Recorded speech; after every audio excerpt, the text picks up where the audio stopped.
welcome to We're Not Wizards. We are the best, but not wizards. Enjoy the show!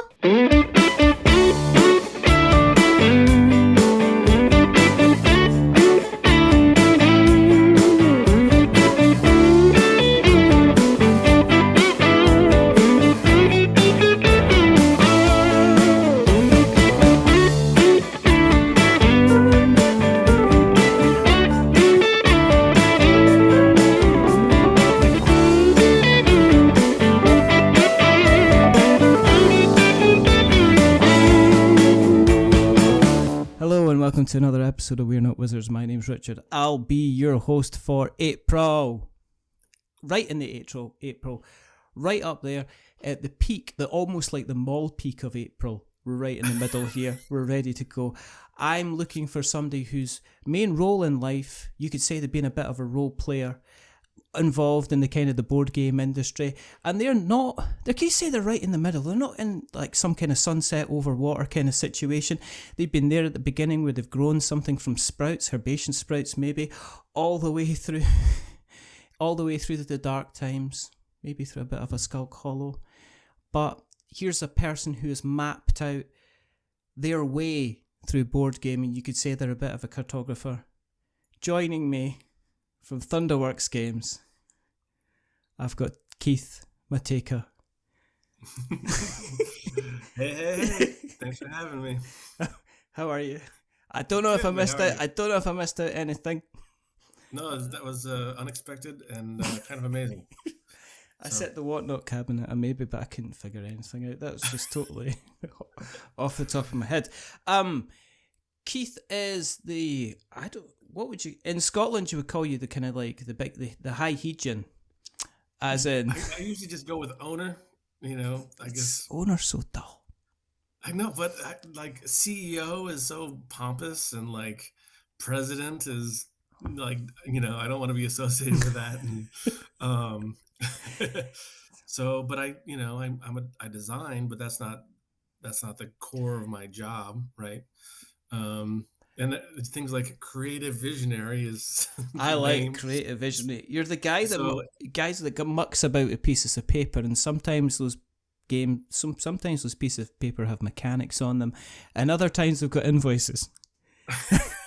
I'm a paper pusher. Is that what you just told me? No, I don't know. Let's not, because I've already I am kind of vigorously trying to dig myself out of a pit with Keith, because first of all, right. Okay, for whatever reason, the booking system threw out some kind of random date and time. I don't know how it happened. And then secondly, because of British summertime, I interrupted Keith in the middle of his lunch. So at the moment, it's a mortal sin. It's like platitudes all the way through. That's where we're going, baby. So it's been a bit of a quest to get here today, but we're here. It's been a bit of a Thunderworks quest. So let's talk about Wisconsin and the dairy farm situation. Obviously with the continual kind of cost of energy and prices and stuff like that, the price of obviously dairy and eggs and stuff like that continues to rise. Right. It's outrageous. As a kind of as somebody who lives in Wisconsin, being involved in the state, that's just a state of dairy. What's your opinion? People call it America's dairy land. Is it because of the number of cows, or is it because you guys drink lots There's of milk? There's a lot of dairy farms in Wisconsin for sure. So I live in Madison, Wisconsin. So there's like obviously the two biggest, the big cities in Wisconsin are Milwaukee and then Madison. Green Bay is known for its American football team. Yeah. But you don't have to drive very far to find yourself a dairy farm in Wisconsin. And people love cheese here, and they love football, and I don't know. But the one thing that you might be able to relate to, right? Okay, is people in Wisconsin love gaming. So that's true. So if you're not aware, there's a little game you might have heard of called Dungeons and Dragons. And I've heard our friend Gary Gygax and Arneson and those guys were all based out of Lake Geneva, Wisconsin, which is not that far from me. And they put on these little conventions there, which they shortened Lake Geneva Mm. to Gen Con. So the biggest convention about gaming in America Yeah. started right here in Wisconsin. And when I was a kid, I used to go to Gen Con when it was in Milwaukee, Yeah. which is, it was like maybe an hour from where I was living at the time. And obviously it grew Yeah. massive and is now in Indianapolis, Indiana and stuff. But so there's a lot of those Dungeons and Dragons artists that are still here. I worked at a video game developer, Raven Software here in Middleton, and like there's like illustrations that like D&D artists did while they were working at Raven and stuff. So like there's all these there's a real legacy around Dungeons and Dragons here. Yeah. I think the fact that it gets ridiculously cold in the winter probably contributes to people's love for gaming, because they got to do something when they're stuck inside for months at a time. Is there a plaque? I mean, is there like a plaque and a little visitor center where you can go and say like you want to do like some geocaching and like find just like a little Google Maps kind of Google View kind of thing where you go in and there's like a little plaque that says D&D started. This is where they were first met. Probably, like I'm not the expert, but it might be true. So Gary Gygax is one of his sons. Luke Gygax now runs GaryCon, which is named after Gary Gygax, in Lake Geneva, Wisconsin every year. And it's like a big role-playing convention, like not big like Gen Con, but it's definitely sizable and well-known among the role-playing community. So, and there's a lot of game designers here, especially in the Madison area. And like gaming is well and good. There's like a ridiculous number of game stores per capita in the city. It's just ridiculous. But so yeah, Madison's a good town to live in if you're a gamer. I can just imagine people saying, right, you'll come back here and you'll milk that cow, so help me. Don't you be dare running off with your role-playing friend. It's like a whole Star Wars thing. But I was going to the Tashi station to pick up some D20s. You'll come back.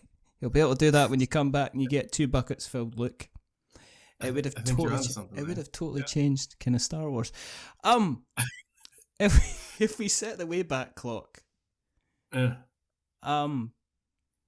were you one of these? Were you like an 80s kid that was kind of doing the Dungeons and Dragons? Was it kind of like a thing? It's like, oh no, we're not. Everybody was doing Dungeons and Dragons, so actually going out and like playing outside was kind of like the nerdy geeky thing to do. I mean, I loved fantasy when I was a kid, but it was mainly through like novels and stuff, and like I was that nerdy geeky kid that liked. I read lots of rule books from like strange games like Dungeons and Dragons or like Steve Jackson's Car Wars, or I used to like love reading that stuff, and like I dreamed of being able to do those things, but didn't really have a community of friends that really were into that. So like I'd make up my own D&D adventures, maps and stuff. Like everybody makes maps, right? When they're kids, or just like reading through source books. And I think I fell in love with like the world building piece of it. And then I had I had a babysitter that like introduced me to a lot of board games for some reason. Like she would just bring over weird stuff that like wasn't the classics like Clue or Cluedo and stuff like that. And some of those games are still in print. I remember, and I still actually have my copies. Like wow. There's a game called Scotland Yard, just got reprinted. Yeah. Scotland Yard, from the early '80s that my babysitter brought over and taught us. Or there's I think it might be something called something else in the UK, but there's a game called Survive, where there's an island in the center of the table that's kind of exploding, and you're trying to get your little Escape from Atlantis. Yeah. I mean, your man Bonacore, he took that, didn't he? He did. he I took think that. He's your man. He's not my man. I don't know. No, he's not. He's going about. I think he's retired. He was dropped out of Stronghold now. But I remember because Escape from Atlantis was one of the first board games I ever owned. Right, me too. Alongside, did you also play Lost Valley of the Dinosaurs as well? No, sorry. Lost Valley of the Dinosaurs is where they literally had like these rubber kind of Tyrannosaurus and there was about 4 or 5 of these dinosaurs that chased you. And in the corner, there was this huge plastic kind of volcano. And there was an event card. There was an event deck. So every turn, you would play like an event card, and the volcano would erupt, and you'd have like these plastic kind of red tiles that would spill down the side of the volcano and eventually kind of leak into the valley. And your idea is you were to march yourself away through the jungle, through the swamp, and try and get the treasure that was on top of this big place. And it was Waddington's, I think, was it Waddington's? They published it, and then I got that, and that was the first game I got. And then the next year I was like, I need to get a similar game to that, and Survive Escape from Atlantis was the next game, and it had the big huge plastic kind of pieces. I still like the plastic pieces from that 80s version over the current printing with the wood, but the clip art. You couldn't change. That was kind of like my beginning in games, you know. Yeah. Did you jump into like the kind of the hero quests and Space Crusades and stuff like that of this world, or did you go more down the kind of the Catan kind of route instead? I mean, I remember playing a lot of like crossbows and catapults. I don't know if you're familiar with that. I played a lot of that game. That's such a good game. I just like blowing things up. But like the tabletop gaming kind of faded at some point, and I got big into PC gaming, and right. But the games that I loved were still fantasy. Like I remember playing like Richard Garriott's like Ultima series a ton. Yeah. I dumped so many hours into those games, and I still continue to like fantasy and science fiction and stuff. But I got more into video games, which then, and then I kind of got big into music, and then that got me playing in bands. And then, I went to school for music recording, and then I got a job at a video game company, and I did that for 15 years. And then I'm going to stop you. I'm going to stop you right there, Keith. Okay. I was just fast forwarding through a bunch of stuff. You just fast forwarded, but this is what happens. It's like I'm not always necessarily interested in the tabletop stuff, because I think you can find an awful lot about a person from what they did before the tabletop, because that can help it helps me understand kind of how you got into it. So let's talk about the game, the PC gaming side of things. So did you play like Monkey Island and stuff like that? Yeah. I think everybody. Like, my dad bought a 486 IBM clone with a CGA monitor with the 4 colors, and like I played a bunch of games on there, like Defenders of the Crown, and I did some like light basic programming. Like there was some magazines that you could buy, and they would have actually the program written out, so you copied it line for line. And you get to the end and you hit run, and you're like, if you made any mistake, the whole thing isn't going to work. And there wasn't any, it wasn't like, it's not like nowadays if you're programming where you can run like debugging scripts and stuff like that, and it says, this line here is wrong, this line here is wrong. You'd literally have to go through kind of like pages of code.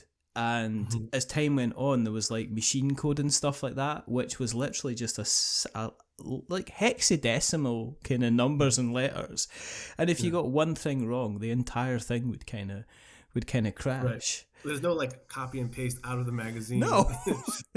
It's not like you kids are spoiled. You just go online and search for something and it's just kind of there. I'm talking about the real kind of deal where you're spending literally, you used to kind of get, and people aren't going to understand this, but on the computer that I had as a ZX Spectrum, you used to be able to do something which was called poke. And you used to be able to insert code into a game in order to be able to give yourself like infinite lives. Or a level of it was literally like the original Game Genie. So you would like poke a kind of a game. So you'd run some code. And then it would allow you to kind of like mess around with the base code that was loading into the computer. I mean, that was before kind of like, Konami code and everything kind of that.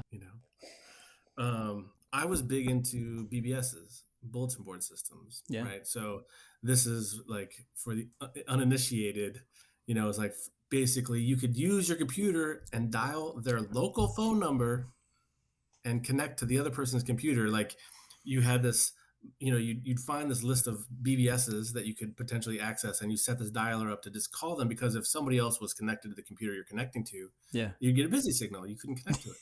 So, and if somebody picked up the phone while you're trying to do it, as you know, that destroys everything. But you could connect to this another random person's computer, Yeah. and then check their message boards, download a file or two, Yeah. and then you would log off, and then somebody else would get on. And if that person had two landlines, two people could connect, and you could chat in real time, and it was like mind blowing. So because it's kind of like an internet that's in a very localized place. So all the people that are doing this, they're all in the same area code, because nobody wants to pay money to call long distance. Yeah. So then we would do like meetups with all these people that all were big, computer nerds. So that was like a social group of mine that I was pretty involved in, that was like outside of my school group. Yeah. Like I get to hang out with my nerdy friends that love computers. But anyway, I just wanted to talk about that for some reason. I've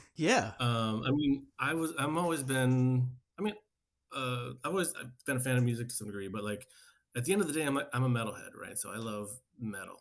Okay. So the first concert I ever went to when I was 14 years old was Iron Maiden opening up for Anthrax on the No Prayer for the Dying tour. Mine was Kiss in the Edinburgh Playhouse. There you go. So I just saw Maiden last November in California. So like I'm still a fan. So that was kind of like the hooks for me. I like dark things. So like I'm a big Stephen King fan, and I like I don't know, I'm a little bit demented or something, but and so metal really spoke to me, and like the Maiden album covers and like the dark themes, like I always thought was interesting, so so that's true to this day. So I played in metal bands, but also at my primary instrument is the bass guitar. So wow, part of that is like loving like a funky bass line is a big deal. Yeah, so like yeah. I got big into Motown and different funk bands. And then I went to school for music, so I played a lot of classical. And I was, I was growing up in the '90s, so I was loving my grunge stuff too. So I love anything with guitars and a cool groove and something that has some kind of like significant emotional impact when I listen to it. I also like things that are really complicated. Obviously, we board gamers like to like things that are complicated oftentimes, and so I love my prog rock with my unusual time signatures and key changes and all that stuff too. So who's your favorite bassist, would you say? Because the thing about lead guitarists, right? If you're talking about lead guitarists, then people will go, "Oh, Steve Vai. Oh yeah, listen to him and his widdly guitar." But then when you talk about bass guitar, well, it's widdly kind of, he's very good at, it's wonderful, well done. You can move your fingers really, really fast, but obviously I have admiration for like that level of skill, but when it comes to bass, it's like that's not something. Playing really fast isn't really an attribute people care that much about. No. So like Flea has always been my guy, right? So I like his hard edge. I like his funk lines. He pushed the instrument, to places, at least in the kind of injecting the funk piece into the rock stuff. I always like that. And then, if I were, and that was kind of, he was big when I was growing up, right? So when I was learning a lot of stuff, Blood Sugar Sex Magic was out, and like all those great lines on that record were a big deal. But there's guys like Jaco Pastorius, who's like known as a really great bass player who pushed the instrument in a place it never been before, where like the average person doesn't know who that is. So there's other guys like that, but I guess I would have to say Flea. He's awesome. So you mentioned you went into kind of like, you went to kind of further education. You're doing your music there. So was it like a classical kind of degree that you went into, or was it kind of like? Yeah, it was a classical music degree, and then you had to pick an emphasis. So people would pick like music education or Uh, performance. uh, And that, the university that I went to here in Wisconsin had a recording emphasis. So it was really a music degree, a classical degree with like a handful of recording classes on top of it. So, yeah, I'm taking 6 semesters of theory and, yeah. at least 4 semesters of piano and all this stuff. So, and that was cool. But it's like anything in life, or at least for me, maybe you feel differently, that um, when you love something and then you get really into it and then you really start to understand it from the inside out, a lot of the magic of why you fell in love with that thing in the first place kind of disappears. Um, Yeah, no, and no, that I happened to get that. me Yeah. for music, right? So I did music for a long time, was in love with it, kind of saw how the sausage was made, and then like I lost a lot of enthusiasm for it. Um, and that also happened when I worked in video games for 15 years. Love video games. I'm getting into it. I can see how the sausage is made, and then like some of the magic goes away. And so like and now I'm doing board games. So I'm like desperately trying to figure out how to minimize that from happening too much. Um, so that's like a personal quest, like figure out how do I make sure that board games is still magical and exciting, after I've been doing it for 15 years or whatever. What kind of stuff were you doing in video games? Was it programming? Was it testing? Was it graphic Well, work? you mentioned when you're talking about Mm, the running the code, you mentioned the up down down left right mm. BA start. So I worked for 7 years at Konami Right, in California. right. So they're a video game publisher. They had that was their U.S. office, and my role started out as just a QA guy, just testing games. And then I kind of moved up through the ranks and was into. I managed their QA department for a while, and then I was with my music degree. I moved into working on their music games, Mm-hmm. and then I was doing like project management, like a production role. Um, and then they shut down the office and they moved to LA because I was living in the San Francisco Bay Area at the time.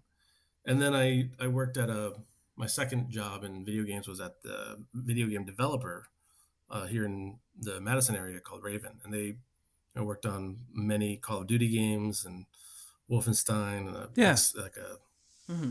like a Wolverine game and Singularity and some other titles. So and so on that side, I was working on the developer instead of the publisher, so I got to kind of see the other side of the coin. And then I was doing project management, and I managed some outsourcing stuff. I was kind of helped the asset team, so the guys that make the super high end objects for the game. So the guys who make the characters, the vehicles, and the weapons are Yeah. like those are the creme de creme artists working in a Call of Duty game. So I worked with them and managed their stuff, and then I also was in charge of some single player levels for some of the Call of Duty games where for any given level, there'll be like, 2, 3 animators, a designer, an audio guy, etc. So like, Yeah. I managed that team, worked with them on their schedule, and helped make sure that they knew what was required to get it done and solve problems. I mean, that's one of the skills.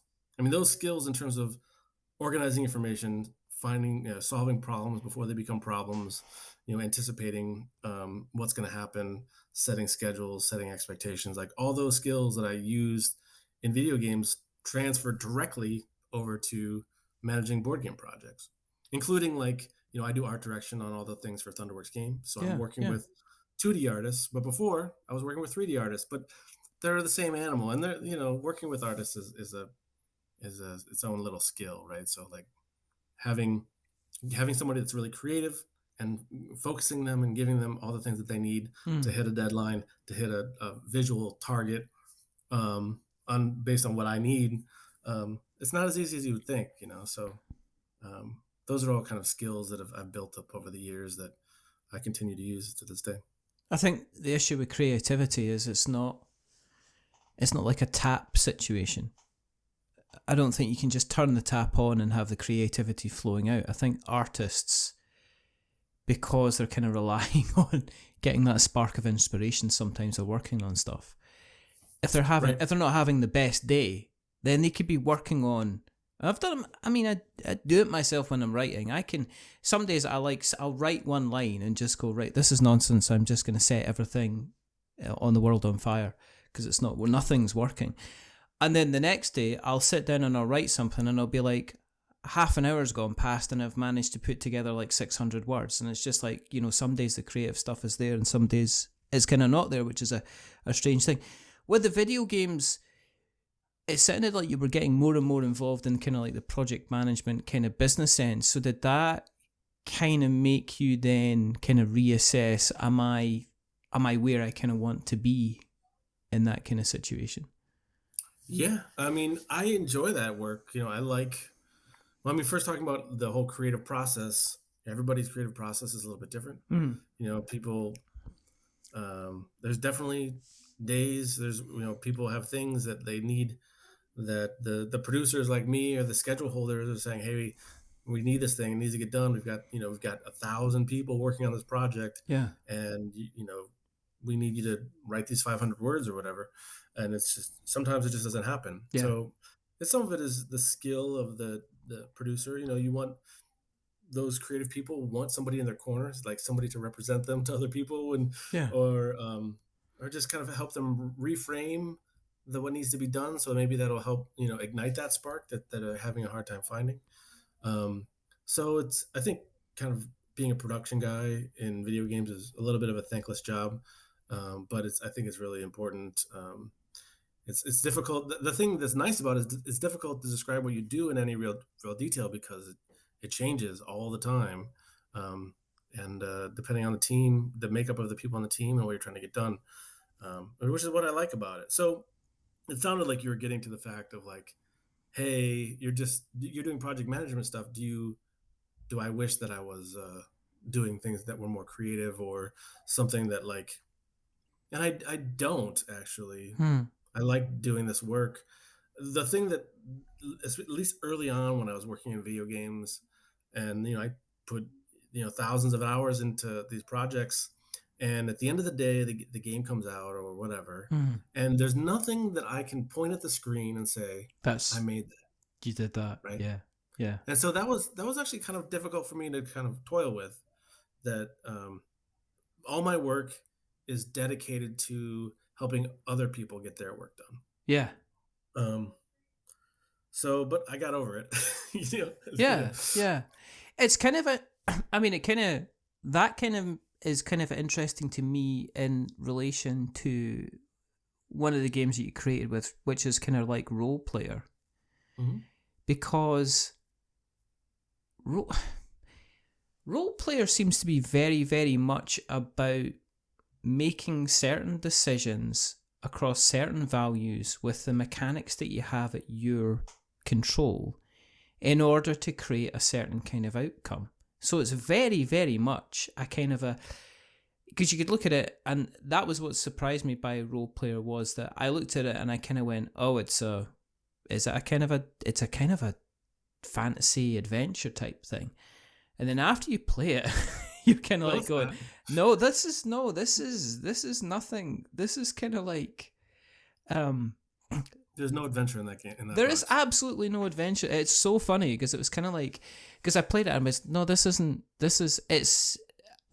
and it was kind of like, it was kind of interesting, kind of like playing it and then kind of writing the review and going, how am I going to tell people that this isn't kind of like, this is not a kind of a fantasy-based game, but at the same time kind of embraces so many different factors of kind of like, you're talking about kind of like earlier on about the Dungeons and Dragons type thing and the actual creation of the character. And the whole point of Role Player is, look, here's a set of values. You have to manipulate those values in order to best serve the character that has certain traits kind of sitting in front of you.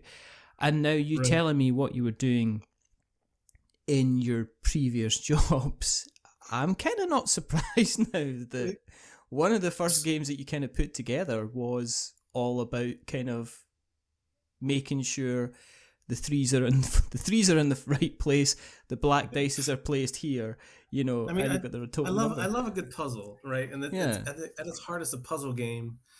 And I mean, two of the things that you said were interesting. One, you had me thinking about like what I thought you were going to talk about is that role player you start out with kind of a world of possibilities. There's lots of different Uh-huh. things you can do. You can place your dice in any of these slots. You can take any of these actions, Mhm. and then one of the things that I think about is interesting about the game is that as you play the game, the door is closing. Your options are getting fewer and fewer, and it's not the only game who's ever done that or whatever. But I think it's an interesting element of the game. A lot of times, people a game will start out with like few options, and then as you play the game, the number of options continues to grow. You're putting more spaces on the board of Agricola or something like that. Yeah. And so this one, the door is closing as you play, so you're like trying to squeak in those last few maneuvers or points as the door shuts.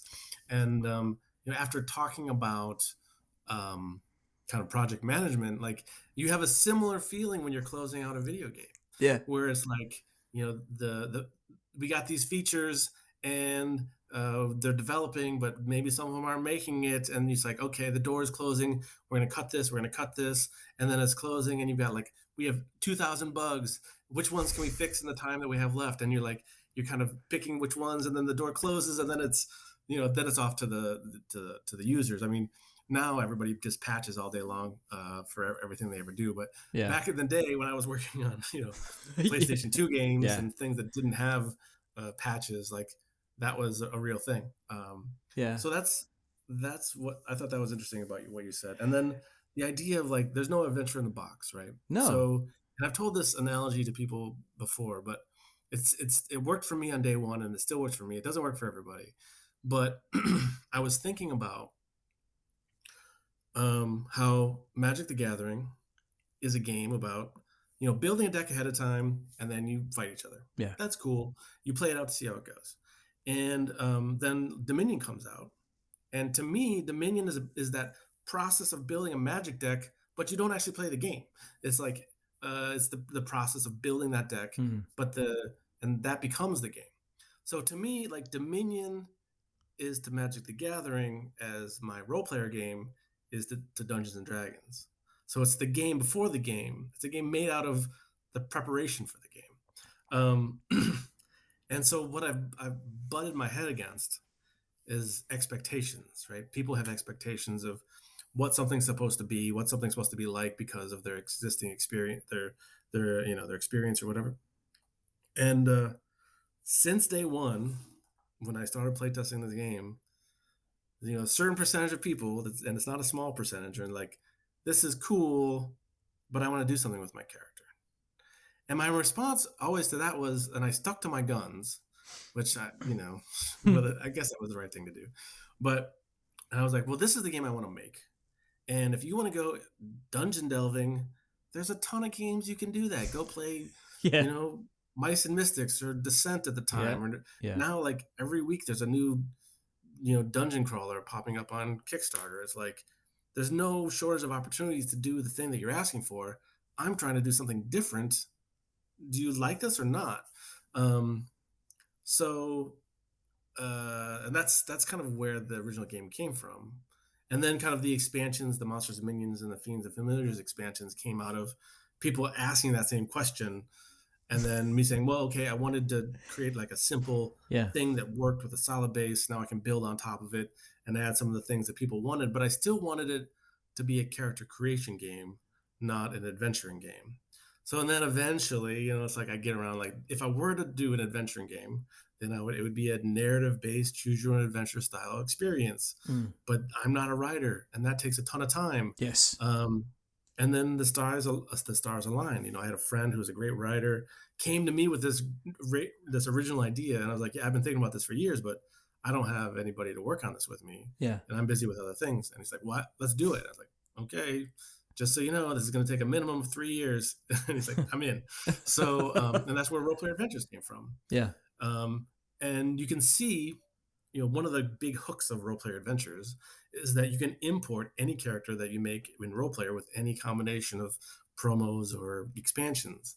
Yeah. And I mean, this love for this comes out of my love for video games, right? So like when I play, I pop in Suikoden 2 into my PlayStation 1, Hmm. and then it sees there's a Suikoden 1 save on the memory card, Yes. and it says, "Do you want to import this character?" And I say, "Yes." Yes. And that's like such a cool experience. Yes. And I had an opportunity to kind of interject that experience into the cardboard world. Um, and I don't know if anybody has done that before, or maybe there was an opportunity to, but it's one of the things that I think was kind of a fun accomplishment. Definitely designing around that idea was not easy. Um, I think but it's difficult to kind of have not to have the kind of the kind of the steadfast confidence to say you're creating a character and that's it. And to just say, oh, that's it. And then for people to go, oh, but, and you're right. I mean, there is quite a few different kind of dungeon crawlers, but none of them they all come with like a pre-made character. And then if people are then wanting to kind of create their own character, then they'll run off and do the role-playing side of things. But the thing with role-playing a character is it's always about, you get your dice and that's it, and then you're always leveling up your character. As I said, the other thing that I liked about role-player was the money side of things that came into it, but the money side of things was like a whole additional side of it was a kind of like, do you want to go to the shop and buy the stuff and potentially like, gather a set of armor that's literally going to score you more points? Or are you going to just forget that for just now in order to kind of take some kind of extra money? And then you got the fact you were rolling like the gold dice, and if you rolled the gold dice, it's like, well, am I going to take that? But also, do I take the dice in the middle? Because the dice in the middle's also got a coin, but the number on the dice and the colour of the dice isn't what I need. But I've just seen that the market has when the market's refreshed, it's definitely got something that I've got that's all that set. So there's a whole, as I said, there was a whole lot of things kind of going on, which I kind of appreciate. You appreciate it the more you kind of play it, and there's that moment in which you're selecting one of the 3 to 6 dice on the table, or 3 to 5 dice, is definitely a multi-layered decision that's going to affect the rest of the game. And there's so much that affects the fact that you took that one die, right? So like, you care about the color for some things, Yes. You care about the number for other things, you Yes. care about the turn order, you care about like where I'm going to put it, because that I'm going to be able to take that action. Am I going to be able to maximize that? But every time I take that action, that means I'm going to be able to do that one less time over the course of the game. Yes. Like dexterity. There's a lot of pieces there. There's a lot of pieces there. Yeah. Yeah. Were you see when you finished it? Did you step back and go, "Wow, this is pretty"? I'm quite, So what happens? Like, I work on these games for a long time, and then So the thing that was nice about that game is that it was really easy for me to say, well, not easy, but easier to be like, hey, this is the game I'm making. I don't care what you say. Yeah. Because I had my day job. This wasn't like having a successful board game was not like my family eating was not dependent on it, right? Yeah. So like, it was just kind of a fun project. And then I had the ignorance is bliss. Like, I was just kind of following my heart. I didn't think about how other people would react to it. I'm just making a game for myself, and I'm hoping other people like it too. And Kickstarter allows people, especially back in the day when Kickstarter allowed you, like, could be successful as just an idea. Yeah. Which isn't true anymore. There's little to no risk. I pay for a little bit of art. I do a bunch of playtesting, and then I throw it up on Kickstarter and see how it does. And honestly, it didn't do great on Kickstarter. I want to say it definitely did. I want to say it did like $60,000 on Kickstarter, which by today's standards is like not a roaring success by any stretch of the imagination. I mean, it's a success for first time or second time creator, but it's not. We see these $5 million campaigns, and then you like, oh, that's cute. You raised $50,000. Because just like they're grabbing your hand and they're kind of tapping it gently and going, there. Aren't you cute? Aren't you lovely? Get back in your box. Yeah. But I mean, obviously, I've built this entire company on that game, and I've been there's many games in the universe, which is like an interesting idea because initially, role player was designed. I mean, I was coming out of video games, and so the philosophy, Mm. and when you're playing video games, a lot of times is especially if it's a first person game, is that you don't give the first person character, character you're playing as, don't give them a voice. Yeah. You know, don't have them like reflecting upon themselves in any real way. Yeah. It's all about creating a vanilla character that the player can kind of implant Yeah. themselves on when they're playing, so they can be more immersed in the world. Yeah. And I had the same philosophy when I was working on role player, where like I wanted to kind of keep it as vanilla as possible, so that like people could create their own stories. Like there's a moment for people who play a lot of role playing games. For like strategy gamers, this doesn't happen, where you get dealt out your backstory and you get your class and you get your race and you get all your cards set up, and then role players will oftentimes then take like 3 minutes and they'll start like telling everybody else about their character and Yeah. how all these things interrelate, and like, they start building this character in their mind just by being dealt a handful of cards, and it's pretty magical, but it has nothing to do with how the game plays, but it's a fun moment. Yeah. Yeah. um, so I wanted to keep it vanilla so that people would kind of create their own characters. And then now I'm building a world with like, key characters and like locations that people can visit in multiple games and all this stuff. So it's been an interesting ride. Has that then circled back to the original kind of creativity that you had? Because you sound like a creative person. I mean, you don't get into music because, I like looking at crotchets. You get in there because there's like a creative spot, you know what I mean? Oh, this is a lovely stave. So there's different ways to express your creativity, right? Yeah. So it doesn't, like, coming up with an interesting game system is not the only way to be creative. So um, I love working with the team that I work with. I love creative problem solving. Yeah. Creative marketing ideas, and I still do the most of the development of titles. Most of about half of the games from Thunderworks, maybe a little bit more than half, are from other designers, and Yeah. I'm still designing a handful of titles for the company. But I think designers probably don't like hearing this, but designing a game is definitely less than 10% of the job of taking a game from idea to on a shelf with marketing and distribution and stuff. So there's just the fact of the matter that publishing I think is harder. I mean, maybe I have kind of some better design instincts than other people, and that's like a more creative thing. But just to keep the company running, to get the games from idea to in people's hands to play them, is a ton of work, and that just eats up a lot of my time.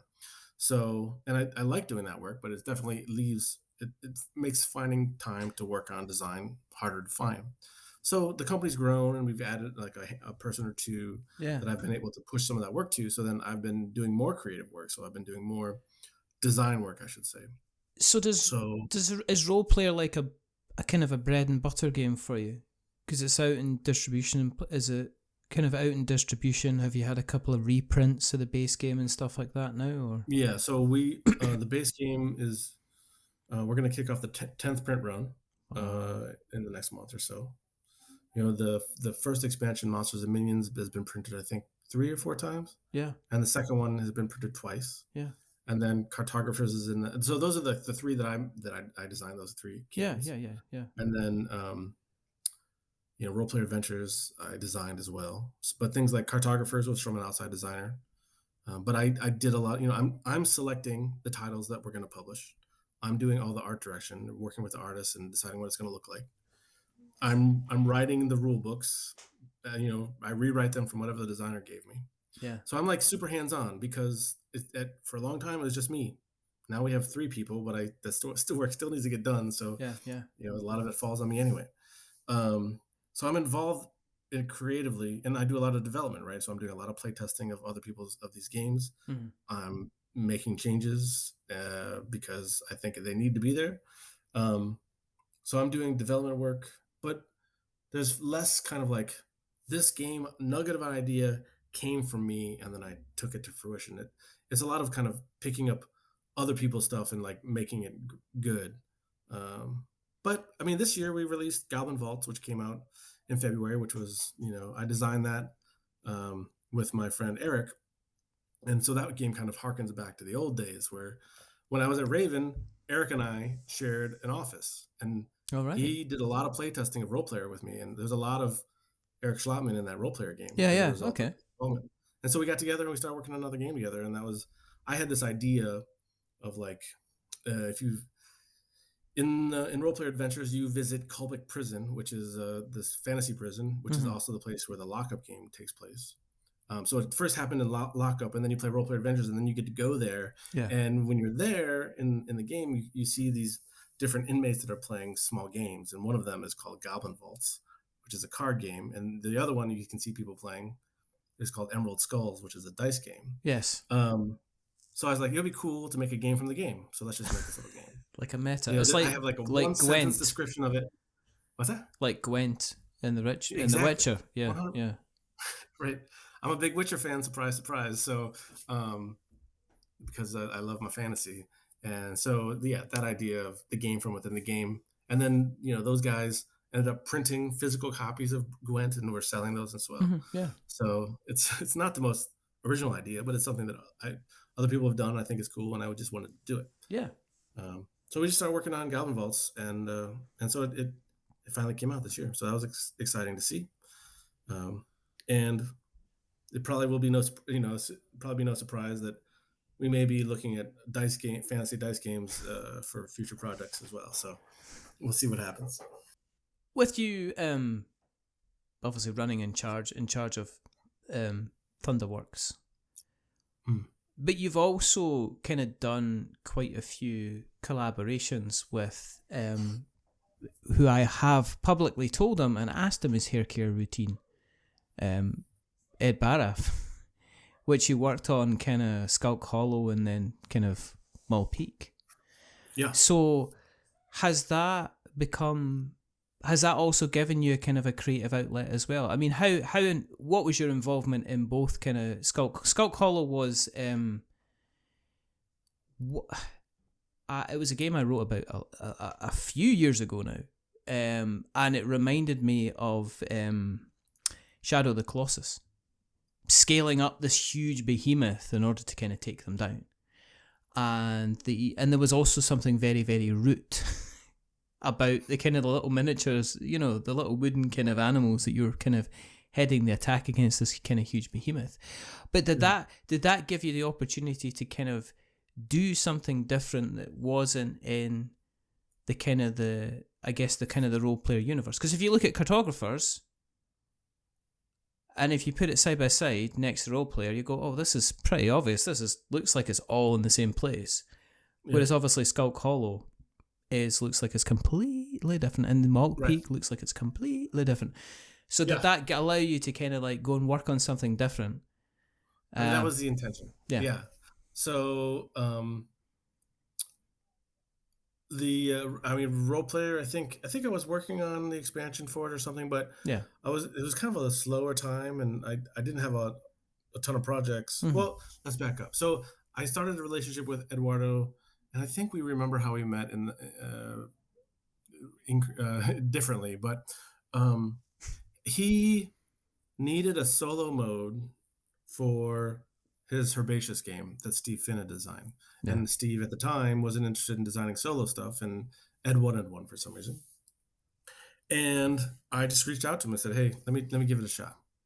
I knew him. I asked him a couple questions because he was a Kickstarter creator and I was a Kickstarter creator, but he had done a lot more than me at the time. So I was like asking him lots of questions and just wanted to learn, right? I'm hungry for information.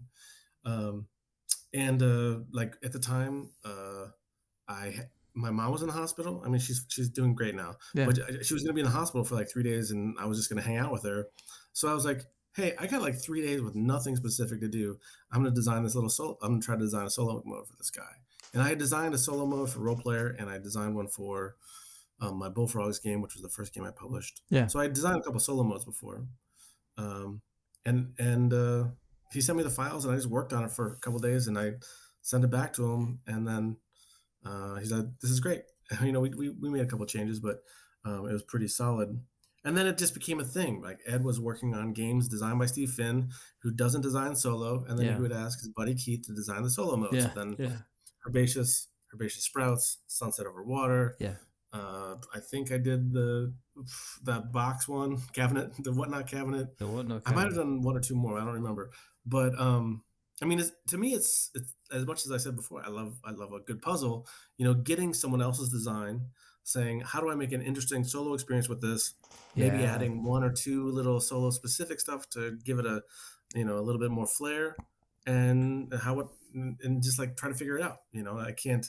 I wanted to play as close to the original game as possible, but making sure there's not too much administration on the AI or Yeah. the enemy part. So those were just kind of projects that I worked on for him, um, and it gave me a creative outlet, like you said. Like if I'm spending a day on this project, that I can just hand it over to him and say, here it is, and then I'm done. I'm not doing art direction. I'm not doing logistics. I'm not doing Yeah. any of those kind of things. It gave me an opportunity to do those creative tasks, and then he came to me with this idea of this game called Skull Hollow. It was like one versus many. His son had come up with the original idea, and he asked me to take a stab at it. And he gave me parameters, right? And I think anybody that's creative can probably confirm this, but like a blank canvas is intimidating. It's hard to do anything with a blank canvas. Like Yeah. come up with an idea, great. Versus like come up with an idea that with these five parameters, and you're like, oh, I can work with that. That gives me something to bounce things around on. So he gave me a core concept and some parameters of things he wanted to see, and I just worked on a design for him. And my thought was, I'm not that busy.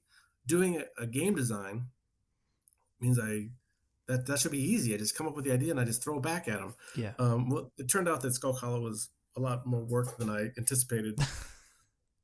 Just because there's four different big guardians, and then there's four different leaders that you can have as the Yeah. Foxen team, and so I worked in QA for a long time. The testing matrix of all those different combinations of characters and monsters, and like getting them all balanced within each other was tough. And I think we got close. I don't know. I don't know.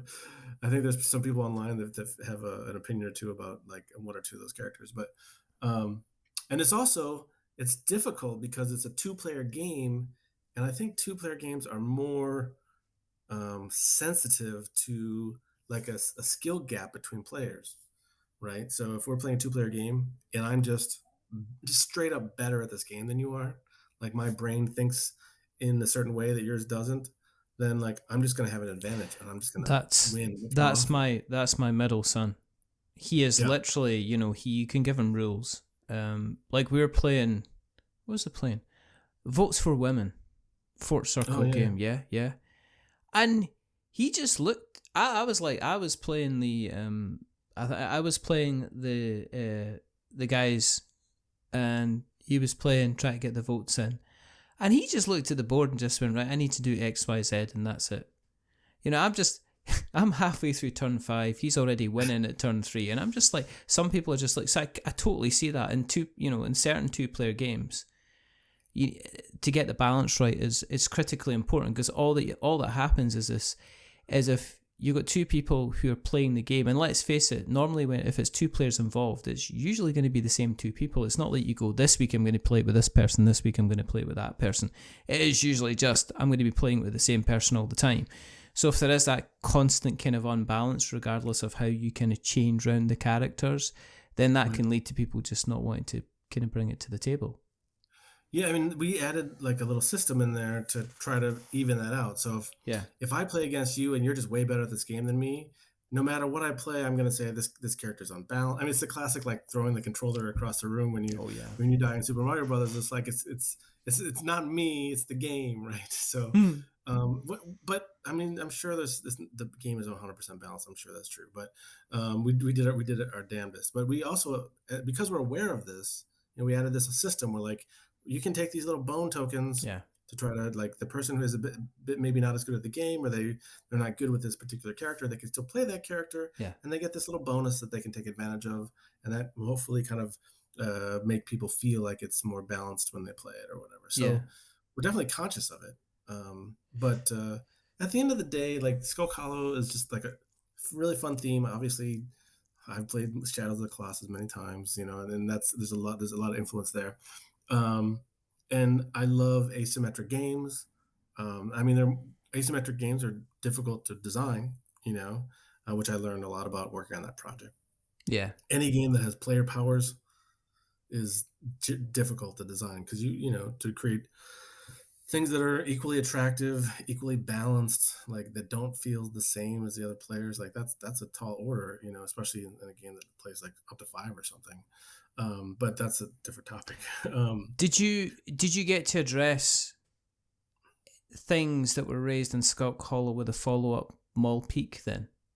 Did you bring some of the stuff that you learned from that into when you were bringing Mall Peak to fruition? So we learned a lot in the first game, and so in the second game, Thunderworks was starting to do better. Yeah. So I was busier. I was doing more things. So that meant I didn't, and especially like if I have 100 hours to invest in something, yeah, economically, it makes most sense for me to invest in a Thunderworks product. Yeah.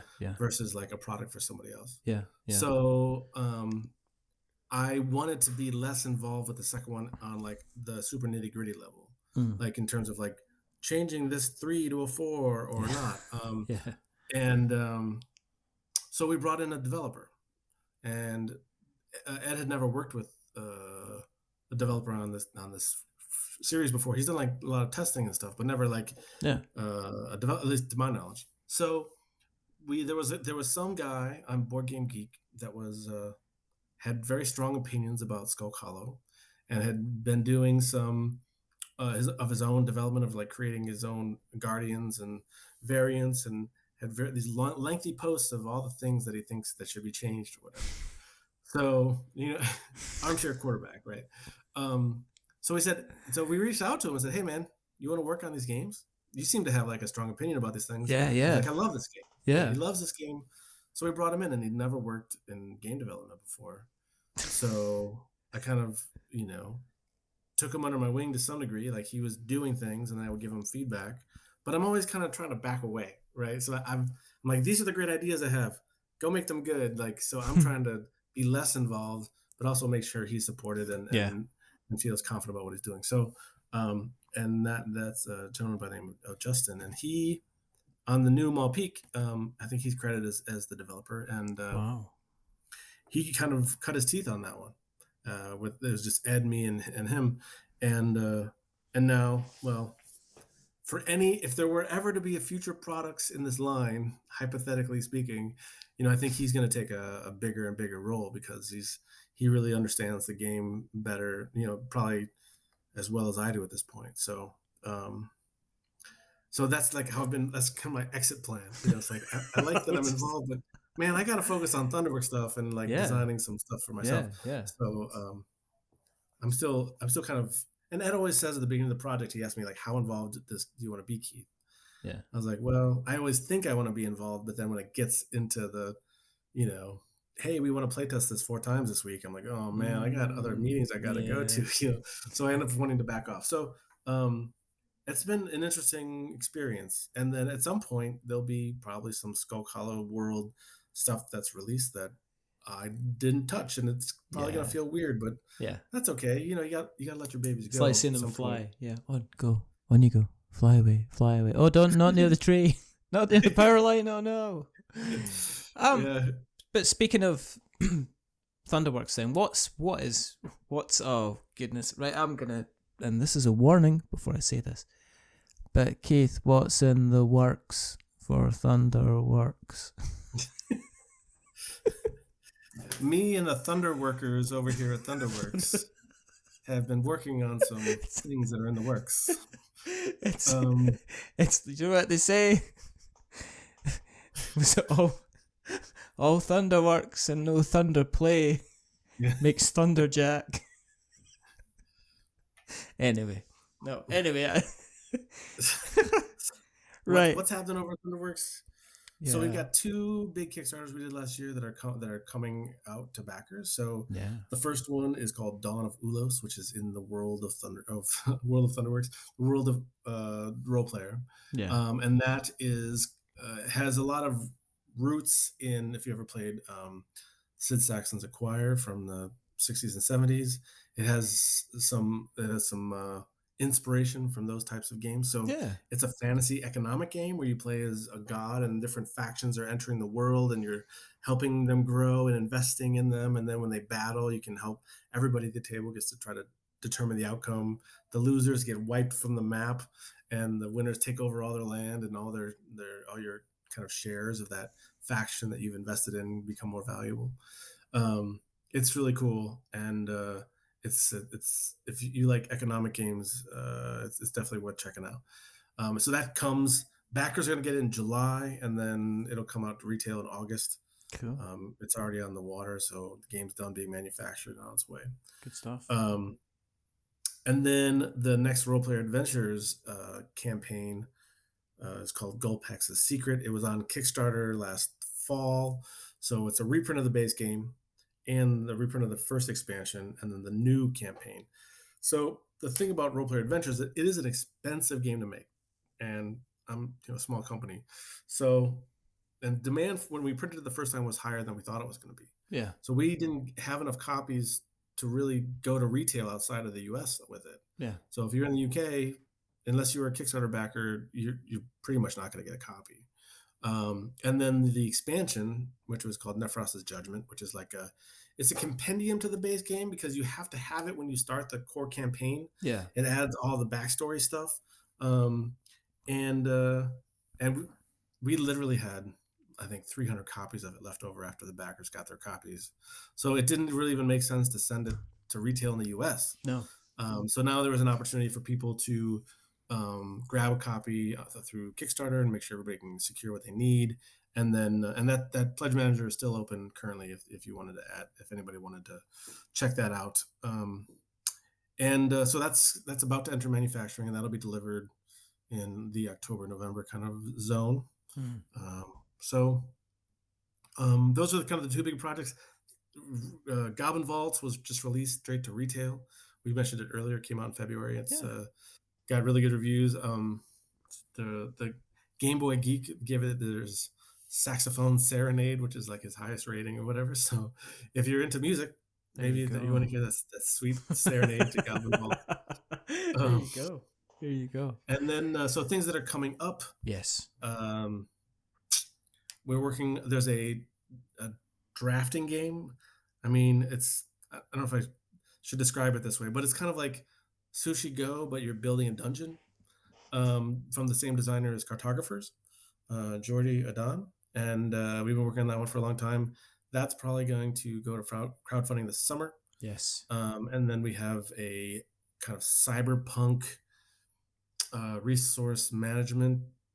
That's such a generic term. It's I don't know. It has a cool like hacking mini game where you're flipping tiles around in a central part of the board. You're riding this train around the board, picking up resources, completing jobs, and kind of going up this influence and notoriety tracks. And you're trying to be the coolest runner in Mirror City. And so that's coming. That's from a new designer out of Madison, Wisconsin, the Dairyland of the United States. The Dairyland. Named Stephen Kerr, I've got a couple other stuff coming. I'm trying to think of what else have I talked about. There's a mech combat game that I was actually one of my first designs that I shelved because I thought it was too expensive to put on Kickstarter without any real experience. Called Arsenal, but I'll probably change the name of it because all you footy fans out there in Europe, like when they hear the word Arsenal, all they think about is football. So, yeah, but are they not called the Gunners? I'm not a sports guy. I don't care. Football is just like it's a time and space where millionaires get together and kick about a leather ball. That's all it's about. But yeah, let's actually go live to our checker to find out our Arsenal they are called the Gunners because their logo has actually got a big cannon on it. So there you go. So yeah, I mean, I guess if a board game, well, there might have been another board game that came out with the name Arsenal since then. Maybe. I don't know. I might change it. Who doesn't matter? So that's a game I've been working on. I mean, I have a bunch of stuff that's secret, but the stuff that we kind of talked about are the dungeon drafting game. Yes. From Jordy is called Stone Spine Architects, which is in the role player world. There's a minotaur named Hort Gully that's like teaching people how to make dungeons in the Stone Spine Mountains. Which, if you're there's a certain number of people have not, I don't know, probably not many, who like has started to dig into this role player lore that we've been building, and we try to hook into it whenever we can. I mean, for me, the thought on that is like, I like fantasy games. If I make another fantasy game, like, might as well put it in the same kind of world. Like, Yeah. why should I make every single game in a different version of a fantasy world? Um, and and then it gives me the opportunity to kind of connect them and create Easter eggs. I mean, I love Easter eggs and in my movies and my TV shows and my video games. So like, I really enjoy putting them in my board games as well. It gives people who are kind of super into what you're doing like something, an aha moment, or they know something that somebody else doesn't. Yeah. But if you don't know that stuff, it doesn't matter. You can still, you can still watch and enjoy it. Like, if you don't know who, I've been watching The Mandalorian, so like if there's a character from Rebels that appears in a Mandalorian episode, if you've never watched Rebels, it doesn't matter. But if you have watched Rebels and you You know who that is, appreciate you're it. like, oh, dude, that's Yeah. cool. Yeah. You absolutely appreciate it. You absolutely So- appreciate it. So if people have listened along and they're like, this all sounds absolutely wonderful, and they want to find out more, Keith, where do you exist on the internet webs? Where can they find you? Me? Yeah. So Or the company or everything. yeah. If you want to find out more about Thunderworks games, Mhm. just email magic@we'renotwizards.com. And Yeah. Richard Yeah. Simpson Yeah. will answer all your questions. Yeah. Thanks.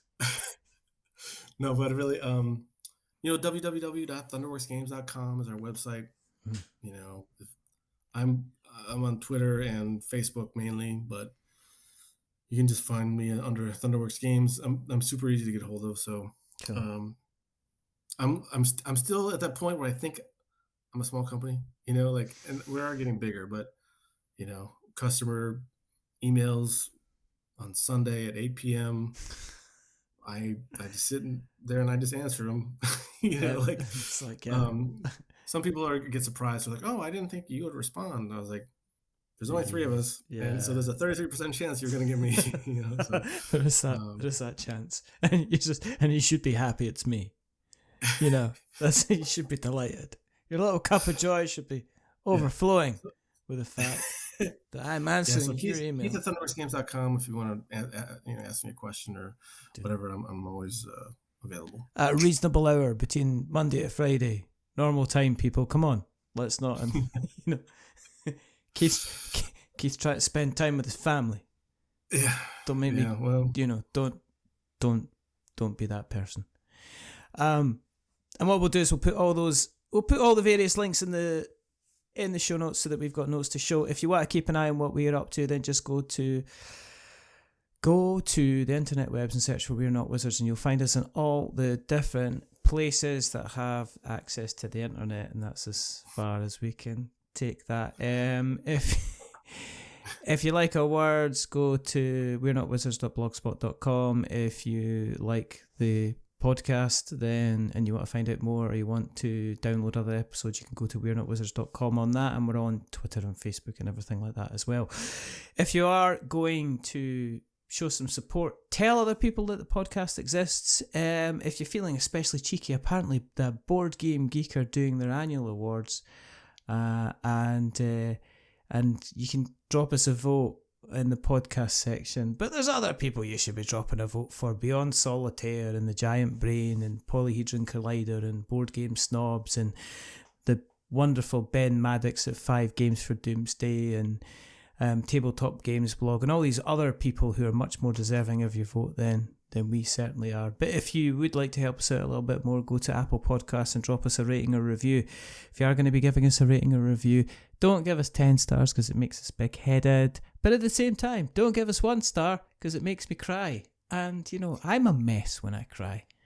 And, just give us a 5 because it's in the middle and it's average. And we're just a little bit average. But the person who's not been average today is rather wonderful, rather fantastic. I was going to say, gaze at my Thunderworks in despair. It's Keith Matejka. Thank you for guesting. Yeah, thanks for having me. I've got one more question, which is to remember that we're many things, but we're not wizards. Are we wizards, Keith? Probably. Oh, it's really just like, what is it? Have you been like emailing each other before you've been coming on the show just to like annoy me? Is that what's happening at the moment? This is like everybody is saying maybe, or I don't know, or might be. It's no. The answer is no. You're not a wizard. It's no. It's quite simple. It's in the title of the show. We're not wizards. If you're coming on and saying maybe, remember who's editing the show. I'm just saying. And okay, and then it's time to say goodbye. So it's a goodbye from Captain Disappointment himself. Say goodbye. Say goodbye, Keith. Goodbye, Keith. And it's a goodbye from me. Remember, stay safe. Roll sixes. Make something awful. And I don't know what to say. You know, be a role. Make something awful. Hopefully, not everybody hates it. That's just do that. But also check out Role Player because it's good fun. But until the next time, goodbye. Bye. You don't get to say goodbye. A wizard is never late.